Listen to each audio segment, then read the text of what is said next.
And now some of the news from planet Earth.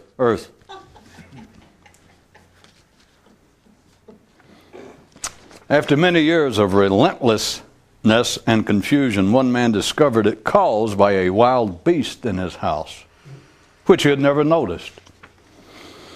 I say he had never noticed, but in truth he had seen it, but just failed to recognize it for what it was. An untamable, unchangeable, wild beast that, best for all concerned, was best left alone and unthought of. I guess an ordinary mind would say, what a curious way to deal with a wild animal in your house. But ordinary minds never realize what we are actually talking about. Once upon a time on a strange planet. Once upon a time on a strange planet, a man undertook a trip. And for the first 40 years, apparently made good progress. Notwithstanding the fact that he mostly was unsure where he was headed. Then the day came when he realized the goal, and the success he believed he had experienced slipped from his hands. But wait up! I said this was a strange planet. For rather than being discouraged by this discovery, he was re-energized, and the journey became more exciting than ever before. Once upon a time on a strange world indeed. Meanwhile, back here on Earth, one man had a personal motto. If you can't stand the heat, don't go looking for the heat.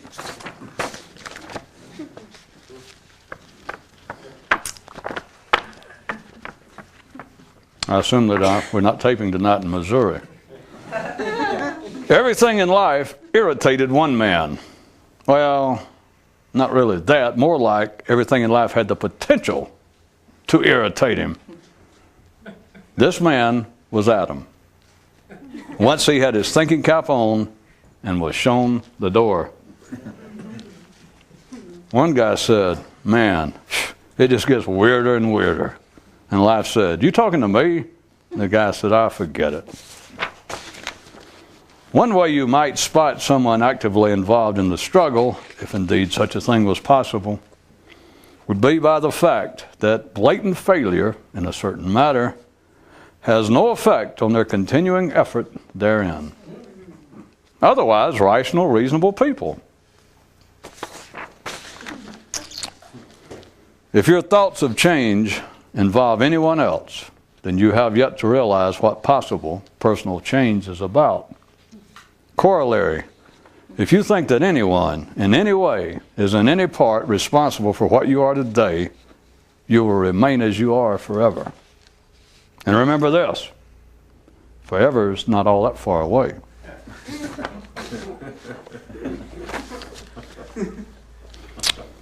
One man became tired of the food brought into his house. Then he became weary of the food he fixed himself, and eventually became sick of all food altogether.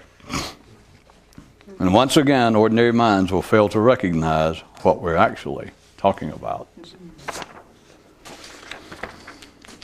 The danger in transcendental authorship. Thinking's the natural writer, not knowing.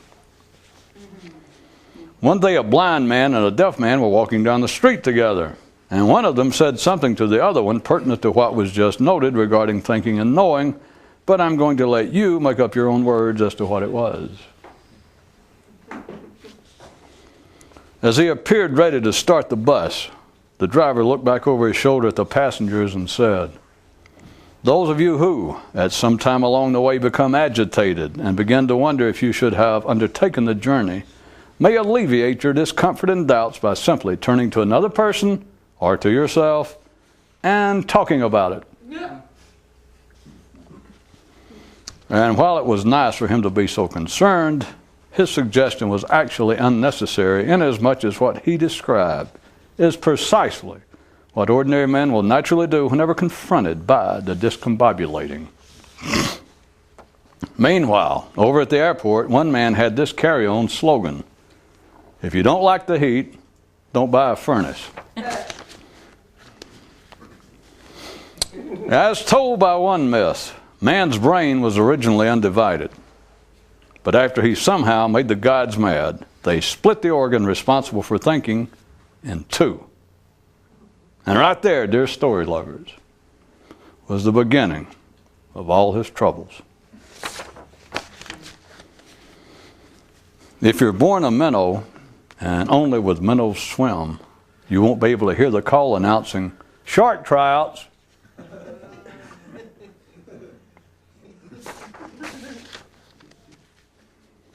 One man decided that if he could, in some way, begin to sense the reality of immortality, then it would be of benefit to him. But then was brought up short by the instant realization of what a faraway dream that was, inasmuch as he couldn't even now stay aware of his present existence. Oh, and here's a sad story. It's just been reported that a young boy in our fine city has swallowed a bottle of glue. And worse still, it went to his head. My. How sad, how sad. But look on the bright side. He'll never know.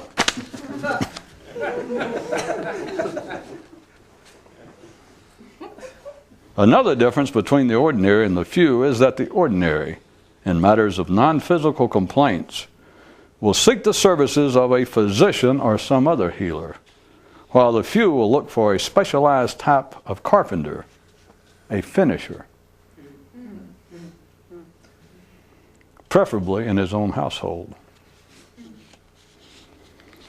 Some men are not satisfied with journeys which seem to spring from the end of other men's fingers which are pointed toward destinations. Some men, in fact, are not even interested in destinations which are in any way distant from them, although it does take a thoroughly seasoned traveler to ever come to this view. Meanwhile, at a local clinic, one man nursed this personal maxim: if you don't like the heat, don't sit on a stove. On his letters, instead of using his own return address, one man began writing in the left-hand corner, "Bite Life's Ass 20157.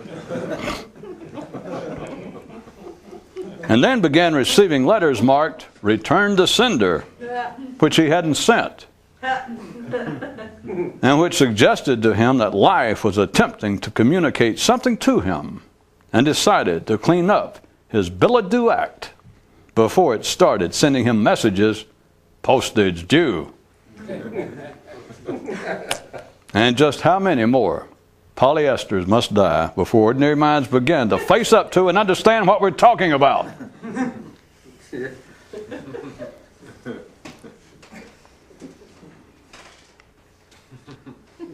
works with fundamentalist preachers, get a little...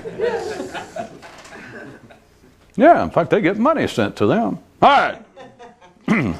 There was once a king who, just before each execution, would pass a new law specifically banning the condemned to ever sing again.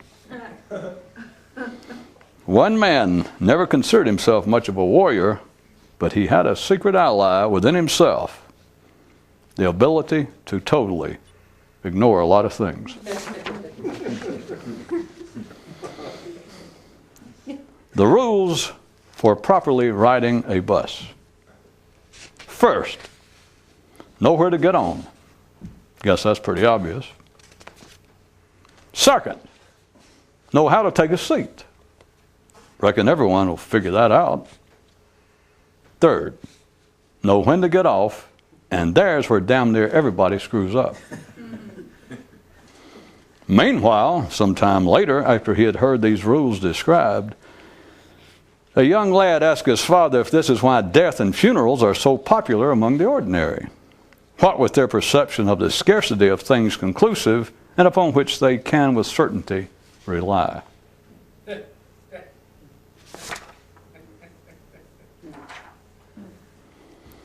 One man woke up in a coma. A coma!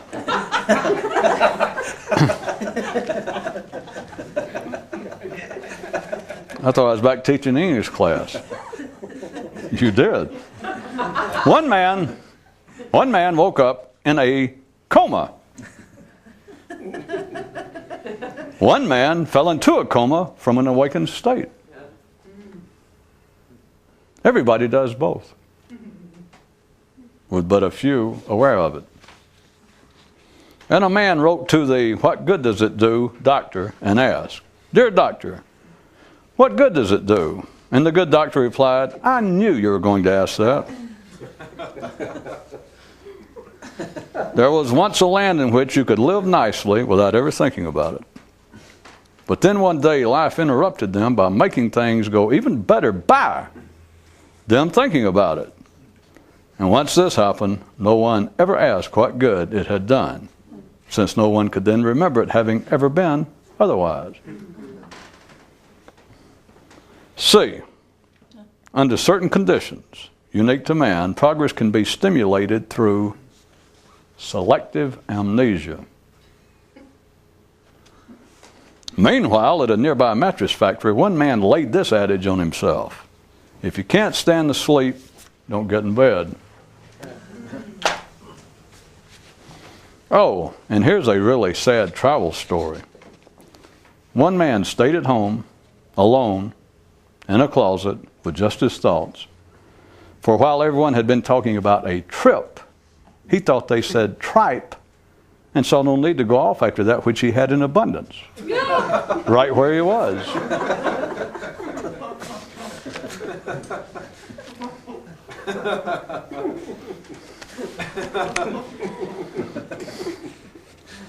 It's not that often that you hear little mystical news items with any connection whatsoever to the Hormel brothers. Or a deaf man said, "It's hard to know where you're going if you can't see." And the blind man replied, "Huh?" As he tripped a passing cripple, and looking upon it all, life was satisfied that the parade could move forward. From all prisons, it is only the stupidest of those within who cry out, "Help, y'all! We're trapped here within."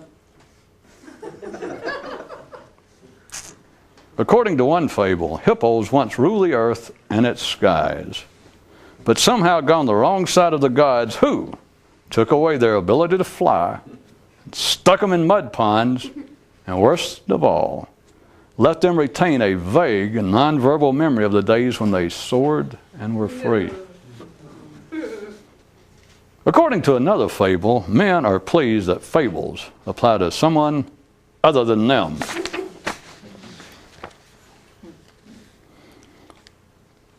All right, look at it like this. There are only two things real: physical life and knowing. Thinking is in some other category. Yeah, I've got it. Thinking is semi-real. It's real as long as all you do is think about it. Well, what a neat thing. As long as you don't know any better.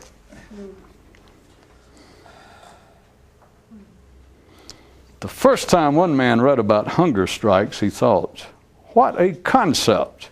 Wonder how I can use that on my own mind." Meanwhile, at a local mental gym, one man attempted to hoist this personal, weighty shibboleth: "If you don't like the fat, slim down for Christ's sake." After reaching adulthood, one man came to find out that he had a twin. And not only that, but that the twin had been living in his head all the time. If I may be so bold as to speak for many of us, I must say that this is definitely not the joke for the day.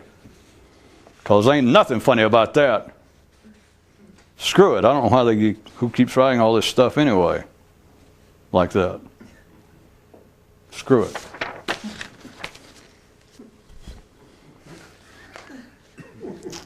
One version of the popular creation myth has it that when the first man made life mad, that rather than driving the man from its presence, it ate him. Now, with this under our belts and suspenders, let's move it up a notch. The next verse of this version says that after that, a few humans became so intrigued as to how they ended up in the belly of life that they ate it. How do you like the story so far?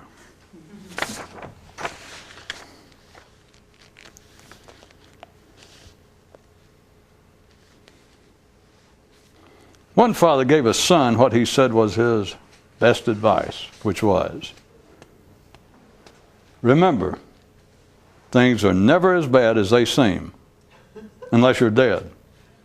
And the lad wondered again if the old man had slipped into the arms of Metamorphosis.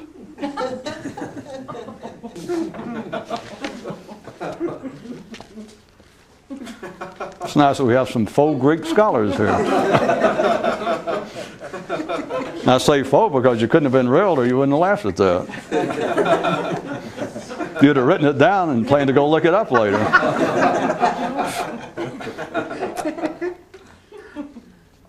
It's not bad. Slip into the arms of Metamorphosis. For those of you that enjoy a good night's rest. Whether you know them individually or not, you still know the one vice common to all mystics. They think too much, mechanically. Life used to send daily telegrams to everyone, but stopped.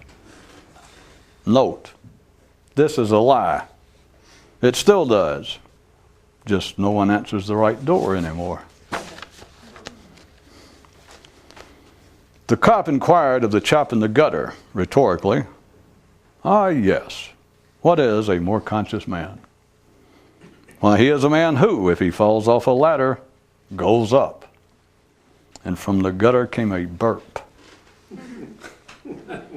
There was once a planet on which everything was allowed. That is, except for one particular thing to be described.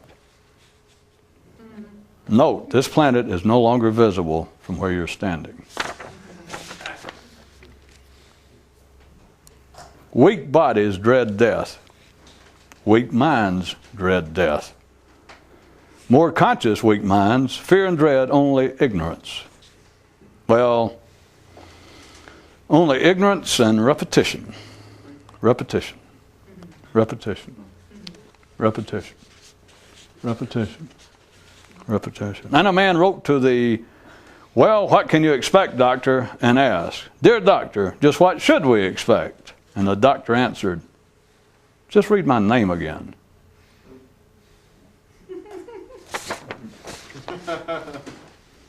The check to stagnation is agitation. Earth is alive because man is unfinished. Graffiti discovered in the mountains. The thinking of an enlightened man is like a merry-go-round run amok. And all of the would-be awakened who read it nod vigorously, and hopefully and with wide smiles declare, "Thank you, Lord." Who said that mystics can't be religious? In the beginning, everyone thinks, "I know the problem. All I need is the solution." Then when they wake up enough to truly recognize the problem, they realize that the only solution is them. One man taught his son to each night say this prayer: "Dear life, if I let you play with mine, would you let me play with yours?" Amen.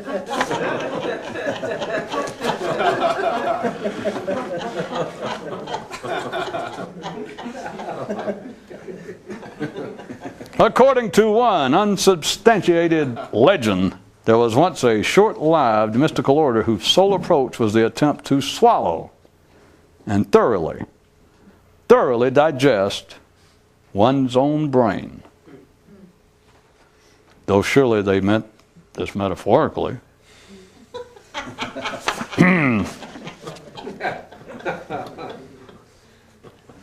Man, we are the future.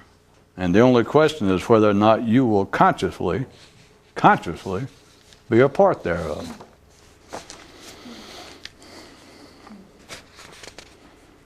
And a final myth for the day says that at one time, the path to enlightenment was described privately as a road with no landscape. Anyone besides me detect the presence again of ignoring things? And in a defensive tone, one man's thinking finally cried out to him, "What did I ever do to you?" To which he replied, "Nothing, until I became aware of it." Warning found, strategically located. Staring can cause cancer and laboratory mystics.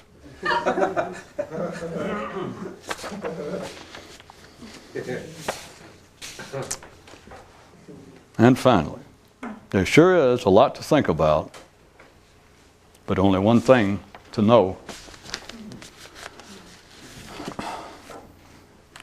I thought for this videotaping, if you care to follow me, I'm going to take another runaround survey of the foundations of this thing that so many people call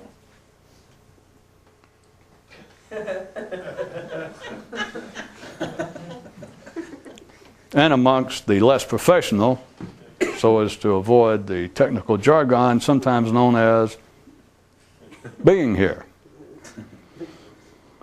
All the idea of secret knowledge, mysticism, transcendental effort, all that sort of thing, can be made to sound either extremely otherworldly and far removed or not. And there is also, once you see it for yourself, a parallel continuing running gauge is that those who make it sound otherworldly and strange are those who have no idea of what it is. Everyone, every sane, ordinary, run-of-the-mill person on this planet, without their knowledge, certainly without their willful decision, is being driven in such a direction. Humanity is being driven in such a direction.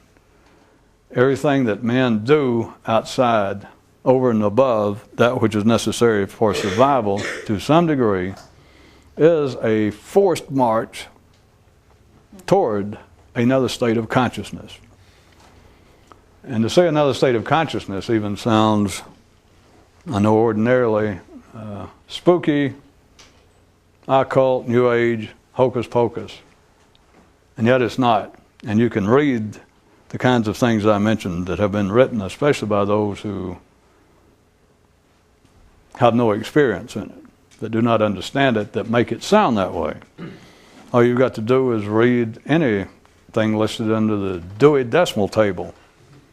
And sometimes under that car he keeps jacked up in the front yard. But be sure that Mr. Dewey is not under there. That is, if you try to talk to him and complain about the way in which he arranges books, because remember, in his wisdom, or else in his folly, right at the head of the listing, are books, tomes, treatises on things spooky. I know I'm getting off the subject, really? But as far as I'm aware, no one has ever pointed out specifically anything having to do with the fact that the beginning of this, the Dewey Decimal System of arranging books finally in a library so that ordinary people might find something that they sought, rather than, if you don't know it before Brother Dewey, they would, what they call libraries were like just big old houses, and they would just lay down, toss books in there, and you had to go look for them. But he wanted to make knowledge more available to the average person, and so he came up with this system. And it started off just being, I think, 10 or 11 categories, but then he realized that there were subcategories, and so then he got into the decimals, and it became the Dewey Decimal System because it had a certain ring of alliteration anyway.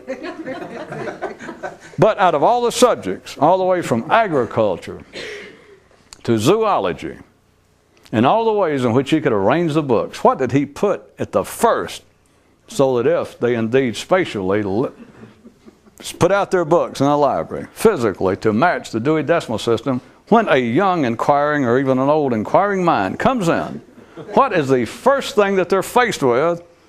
It's all this bullshit about mysticism and occultism right there, and shortly after that, it's religion. In case the first part doesn't get you. What I started to say, that I have never seen anyone bring this up, and I personally have no knowledge of the late, I assume he's late, I hope he's late, Mr. Dewey. And so I have no particular axe to grind, but I notice no one has ever pointed out the possibility that the man, indeed, instead of being someone responsible or to be honored in the annals of human intellectual progress, he may have in fact been anti-intellectual. Think about it. Why else would he have put that stuff at the beginning? I don't know. I'm not saying. I don't believe he's a communist. And I didn't say that. Some foreigner, some radical of some sort. I don't know. But think about it. Okay. Even me using the term another state of consciousness, I understand amongst most civilized, educated people, rings of fringe elements. Drug taking, imaginary, mystical, or spiritual experiences. We all know that. And yet, all ordinary sane people would agree that they would like to know usually two things, or they would accept two major divisions, which ultimately are the same thing, but that they would say that they would like to understand the nature of life, or if they were a bit more scientifically bent, they might want to put it, understand the nature of reality, the nature of the universe. And the second is to understand the nature of man, which, as I said, ultimately is the same thing, but that's the way it seems to be. The study of man internally being the apparently unique creature he is, and then everything outside of man, reality, the universe, life itself. Anyone with any sort of basic walking around intelligence should be able to admit the fact that man thus far has experienced something less than a glaring degree of success in understanding the two. The mind thinking of man will still say that we're making progress, but they were saying we're making progress 3,000 years ago. And disregarding for the moment scientific theorems, such as in physics and cosmology, which I'm not dismissing them, but the point is, there are theories. And there is no objective validity to the laws themselves. It is simply a continuing cannibalism of thinking itself, that one theory, one law replaces another, enlarges on another. And so I'm aware of the fact, we all are, that physicists, for instance, would say that we definitely know more about the nature of matter now than we did 50 years ago. They say that. And I'm not here to argue the point or try to convince anybody of anything, but you either understand what I'm saying or you don't. And that is that the true nature of life is no better understood now than it was when Abraham or Zoroaster, people wandering around going, what the hell's going on here? What are we doing here? What's going on? And at the internal, or in the internal direction, again, I'm not going to try and prove anything, but the literature, just the history of man, at the ordinary level is right there, readily available in any library if you get past the first sections and you read what has been the reflections of people from the Far East, the Mid-East, everywhere for thousands of years. The so-called attempted philosophical reflections on the nature of man, of who am I, what are humans. And you can read something written in Greece or Ethiopia or China 4,000 years ago, and it might as well have been written in Harvard or Cambridge last week by some philosopher, some theologian even. It is simply that there is no, the understanding of life and the understanding of man, let me just go ahead and state it, will never be understood by thinking. What people think is a limited quantity. It is limited to humanity collectively, and is limited, of course the only thing that should be of interest to you ultimately is that individually what you think is limited. There is no way out. It is as though, if you want to look at an instant allegory, that in the world of thinking, it's as though we were all born, that all humans are born in this gigantic marketplace or train station, marketplace, which is large enough to hold at least 6 billion humans. And according to how well you feel on any given day, you could look at this marketplace as being the size of the planet. Absolutely, that's the minimum size. On a good day, if you're not all entangled with the busy affairs of the world, you might see the marketplace as being the size of the universe, somewhere between the planet Earth and the universe. There you are, the age of whatever you were, 3 or 4, and began to be verbal, began to react in an intellectual way. That is, not just physically react, but you had some mental input into your reaction to the physical world. In other words, you became, at the ordinary level, as it's called, you became conscious. You became truly a functioning human being.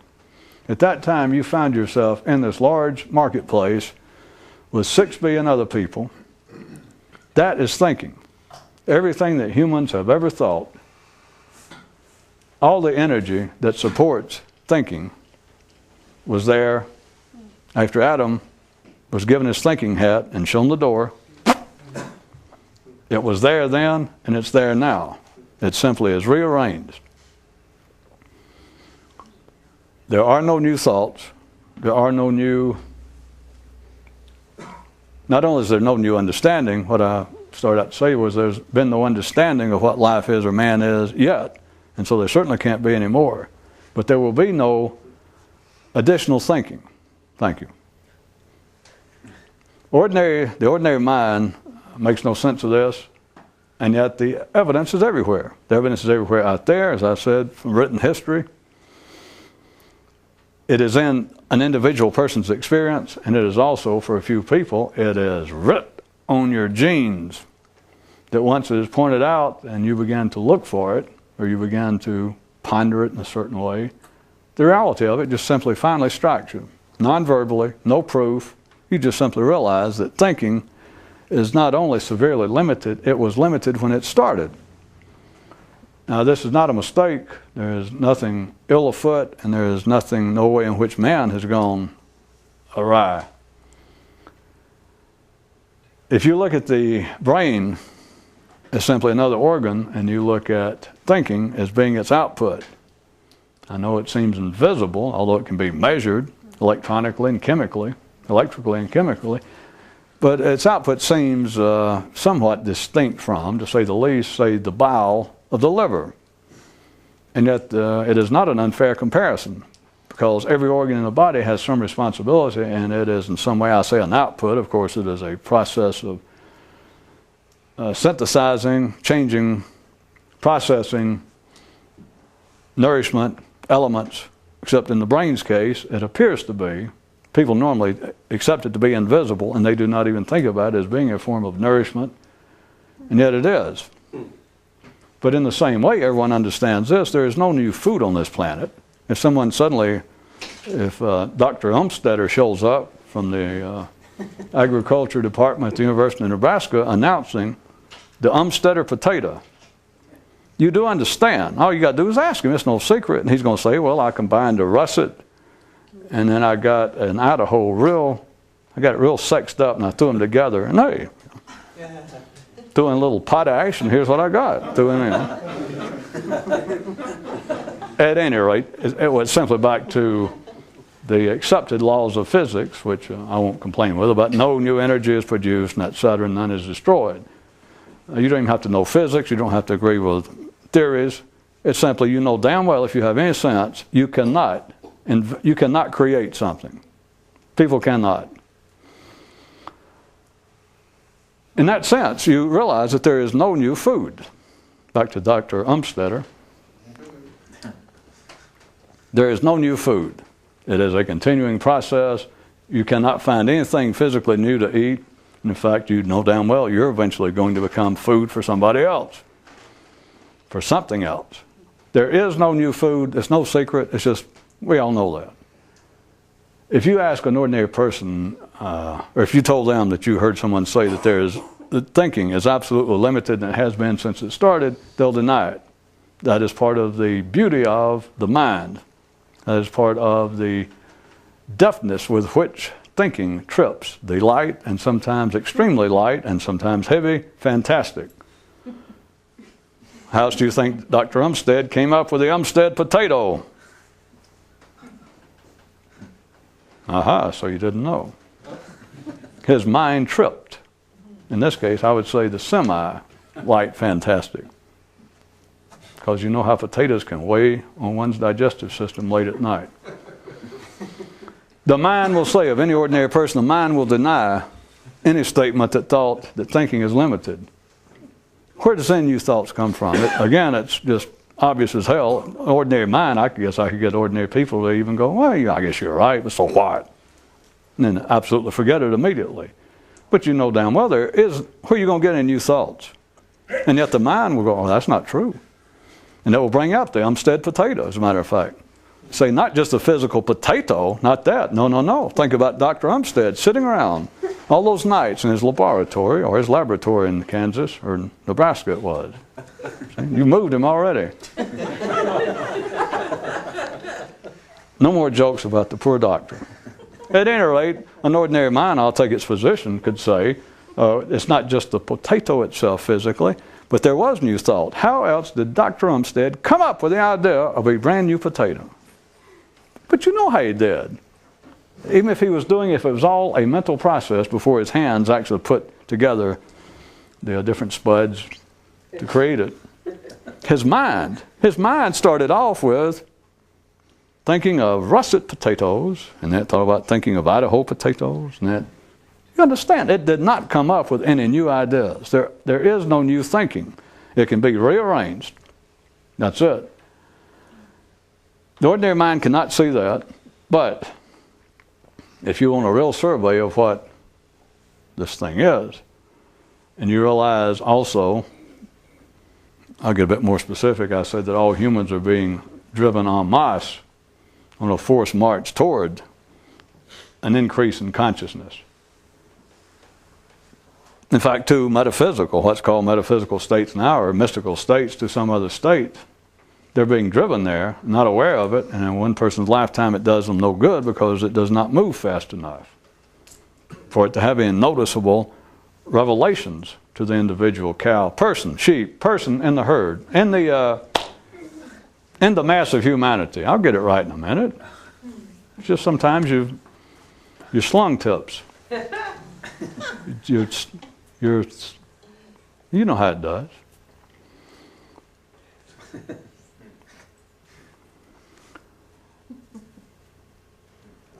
I was going to say that I get down to a few people more specifically, those that would be actually interested actively in such as this. You can see in yourself, you might see it first, the way I was describing it, in humanity, that you can't do it if you have any preference, you're still not doing it if you find yourself that your own thinking is critical of life, that, yeah, boy, you're really putting it to them, people are stupid. You know, go ahead and moo and bleat because you're with them. There can't be any criticism because there's nothing wrong. It's not anything broken. It's simply a march unfinished. And as long as you see it as that the herd in some way, that man in some way is crippled, flawed, not moving in the correct direction, sure, you go ahead and moo. That's all you're going to do. You're going to have cow thoughts, sheep dreams the rest of your life because you can't get outside of that. But assuming you get past that point and you do see that out in the world, that is, the collective thinking of man is limited, circular, self-referential, cannibalistic. All it can do is rearrange itself. I mean, that's simply it. There's nothing else to say. Who is going to find fault with a cow for being a cow? Who's going to find fault with a herd for being a herd? There's nothing wrong, but that's just the nature of it. That's the limits of it, and that's all to be said. You see that, and then it only takes, I'd say, about 2 seconds. And then you realize, ooh, that's true about me. That I have spent now, whatever age you are, if you're 40, many of you have spent 35 years thinking. Some of you, if you're 40, you may have spent, 6 or 7. It's none of my business. Only you know. But then you realize that everything you thought simply ran in a circle. The understanding that all humans, all sane, ordinary humans, what they say they would want if asked directly. If you get them off the physical pleasures, the physical aspect of life, nothing wrong with that, but if you get them off of that and say, well, besides, comfort and sex and food and all the fun of being alive physically, what else would be important, or what should be important to an ordinary man, or to you, if you put them on the spot? And they will say, well, I would like to understand the nature of life. Or if you prod them, they'll agree, yeah, that would be nice. I would like to understand me. I'd like to understand why we're here, the nature of life. They are asking for another state of consciousness. And we're talking about people who have no interest in so-called things mystical. They're asking for another state of consciousness because simply, and another state of consciousness can also simply be described another way of thinking, to make it sound even less mystical and less distant. But to say that, then you have got to first, though, understand that everything that ordinary people call thinking, everything that you have called thinking up until now, you've got to place in one category. You've got to see what I've been talking about for the last 40 minutes, that it is a limited, bound entity. It is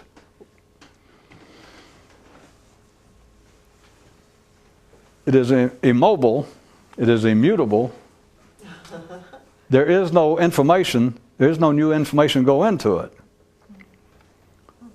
There are no new thoughts going into the pool of thinking. The collective pool of thinking, your individual pool of thinking. No more than there is the new food being physically created. When you understand that, then it makes sense. We might as well call it another way of thinking, rather than another state of consciousness, which people have historically done. Those who do not understand it, those who haven't experienced it, would make the most hay out of its otherworldly sound, and to claim that all ideas of like the Hindu idea of liberation, or the Christian idea of the kingdom of God, or the Buddhist idea of enlightenment, satori, all of these, by any public telling, by any common man, any ordinary man's, if he read it just as literature, he would come away with it with just a cursory reading, and not ill-foundedly so. He would come away with the feeling that this is strictly some specialized field, if not a dream world, because this has nothing to do with me and other ordinary sane people, when it has everything in the world to do with them in reality. Because the idea of satori, enlightenment, an awakening, a mystical liberation, we all know it's commonly available to be read about by people who claim that they have either been in such a condition, or that in some way they've been told about it, or they just ignore the fact and go ahead and write a book about it.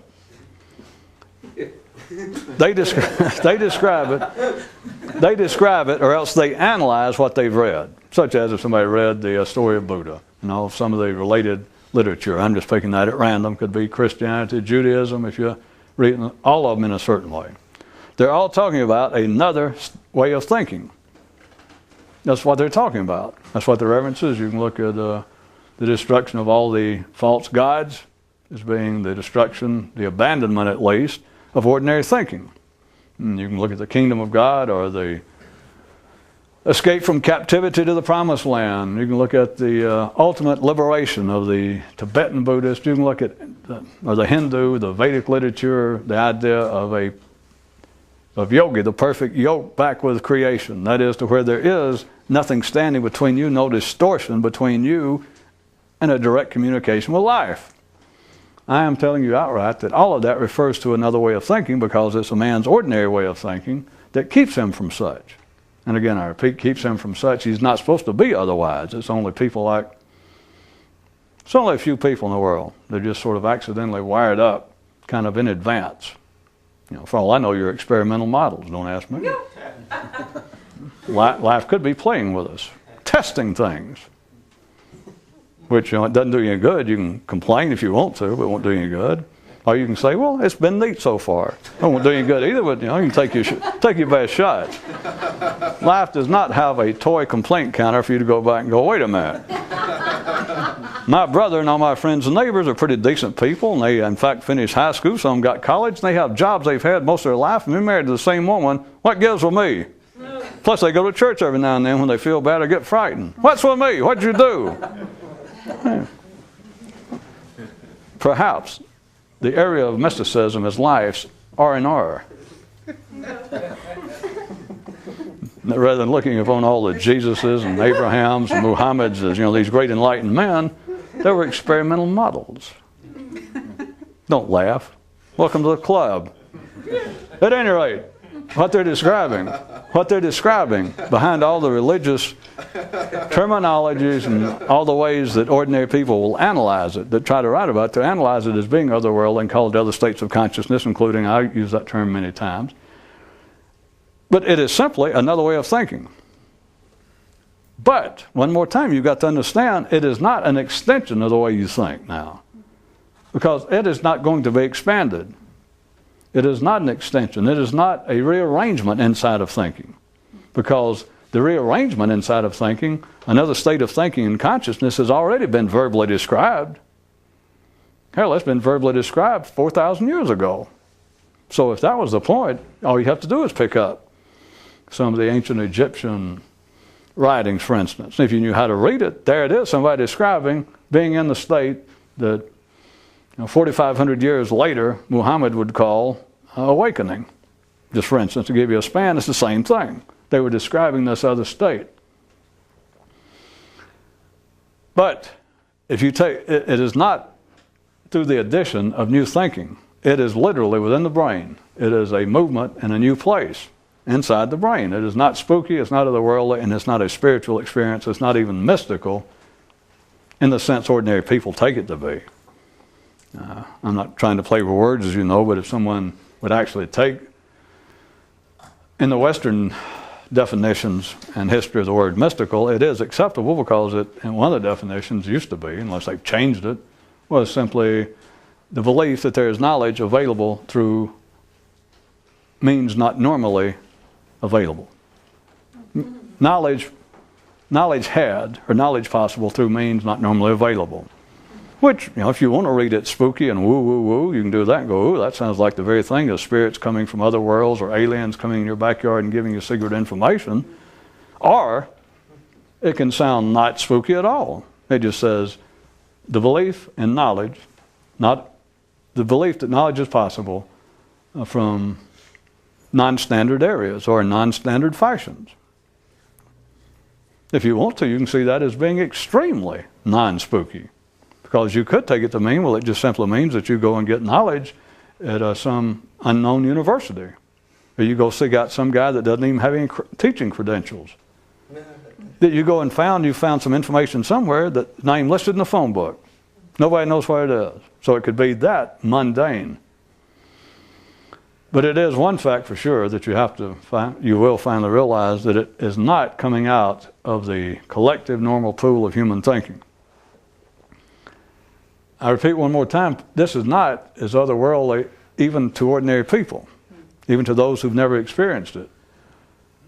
The other state of consciousness, the Satori, the enlightenment, awakening, and all of the publicly known ideas of people falling into trances, going into states, being touched by gods, by muses, by aliens, by flying out of their bodies, by flying out of their minds, by flying out of Omaha.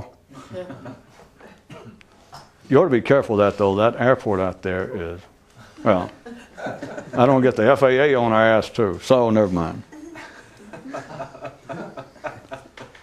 Well, I will tell you one thing. They do not allow carpets. People are not mystically given in the Midwest of our great country. I'm not going to bother to ask if anybody got that.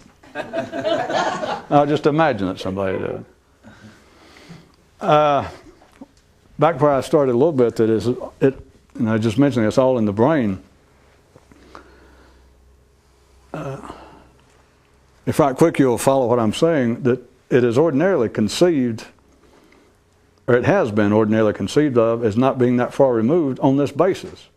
That people that do not even claim to be mystics will accept the fact that you, even if they haven't experienced it, it is an accepted belief that people can do something extraordinary with their mind through quite mundane processes such as hallucinogenic drugs. Alcohol, the psychedelic, the otherworldly effects are pretty, shall we say, crude. But everyone knows that a drop of alcohol, just a few drops of alcohol, would change your brain chemistry within minutes.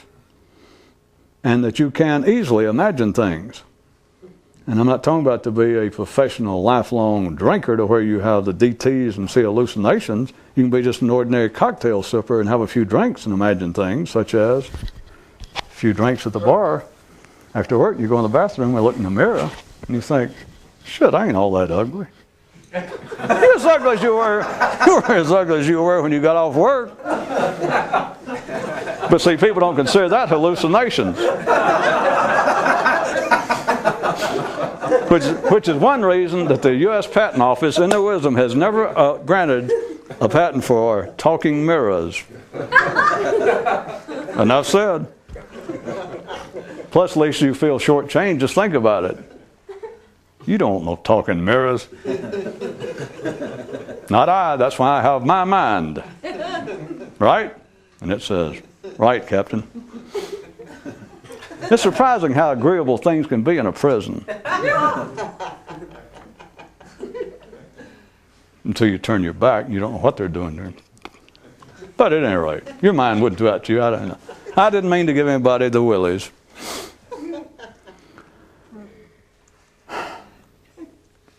People know that the mind can be, that the brain can be affected.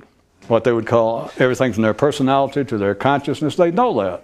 And enough of you grew up here in the Western world during the time now that drugs, all the way from pot to other things, have been readily available, and I'm sure everybody's played around with it, and you know that your perception of reality can be easily changed. Easily changed. And that is another state of consciousness. And you can't call it, well, you'd be foolish. You're beyond the realm, if there's such thing as a sane drug taker. You're beyond the realm of that to believe that there is anything going on, such as you take LSD or pill, and you think that gods or spirits are actually talking to you. It is simply your brain chemistry has been rearranged in a way that is way outside the norm that is generally occurring or naturally occurring within that large marketplace. That's why that they are popular, because men cannot find a way to directly make their brains do to them, have the effect on them that alcohol and drugs will do. But notice this, it's not only that. People have, what I'm talking about now is these kind of accepted beliefs as true, even people who are not interested in it actively. But it's also accepted, if you ask people, that you can affect some way a man's consciousness. They would agree to it by other quite mundane means, such as fasting. If they're given a little bit to spirituality or religiosity in the ordinary sense, they would probably say that there's a possibility that prayer, and even those of a bit more clerical bent, non-clerical bent, would say that meditation might do it. The point is, the idea that a state of enlightenment, another state of consciousness, is absolutely otherworldly, that it's just absolutely beyond the bounds of an ordinary man speaking about it in any serious fashion. That's either imagination or it is just, well, most minds would just say it's imagination, and yet it's not. And they know it's not, because you can be ill. An ordinary man who would deny or who would claim that the whole idea of other states of consciousness is just foolishness. It's imagination, it's people out of their minds. Those same people, they never translate it, they never analyze it in this way, but everyone knows, they know this from experience. If it's pointed out, they would know it from experience. That being sick will change your consciousness.